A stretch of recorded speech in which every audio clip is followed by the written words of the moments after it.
মানিকগঞ্জের হরিরামপুর উপজেলার লেসরাগঞ্জ ইউনিয়নের পাটগ্রামে কাশেম সাধুর বাড়িতে দুধর্ষ চুরির ঘটনা ঘটেছে। এতে পুরো চরাঞ্চলে থমথমে আতঙ্ক বিরাজ করছে।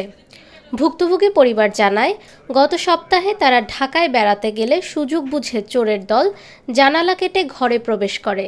ফিরে এসে তারা দেখে ঘরের আসবাবপত্র এলোমেলো ও মালামাল উধাও।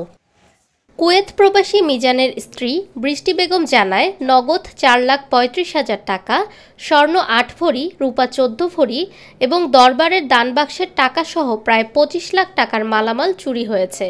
এই ঘটনায় তিনি 13ই অক্টোবর হরিরামপুর থানায় লিখিত অভিযোগ দায়ের করেছেন। আমার বাড়িতে আরও 1 মাস আগেও হামলা করছে, লকার মকারগুলো চাবি দিয়া খুলতে গেছে, তখন আমার মা দেখে ফেলাইছে। পরে আমরা সবাই তখন রাত বাজে 12:30 1টা বাজে, তখন আমরা দেখার পরে উজ্জ্বল করে ছেলে ওই ঢুকছিল। স্থানীয় এলাকাবাসী বলেন, এ ঘটনায় পুরো চরাঞ্চলে ভয়ভীতি ছড়িয়ে পড়েছে। দ্রুত দোষীদের শনাক্ত না করলে এমন ঘটনা আরও ঘটতে পারে।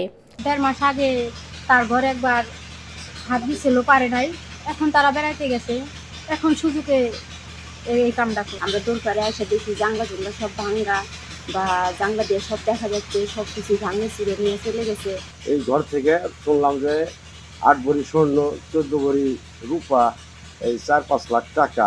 এই চুরির ঘটনায় পুরো এলাকা জুড়ে আতঙ্কের সৃষ্টি হয়েছে। প্রশাসনের কার্যকর উদ্যোগই এখন চরাঞ্চলের মানুষের একমাত্র প্রত্যাশা। নিরপেক্ষ, সত্য প্রকাশে আপোষহীন।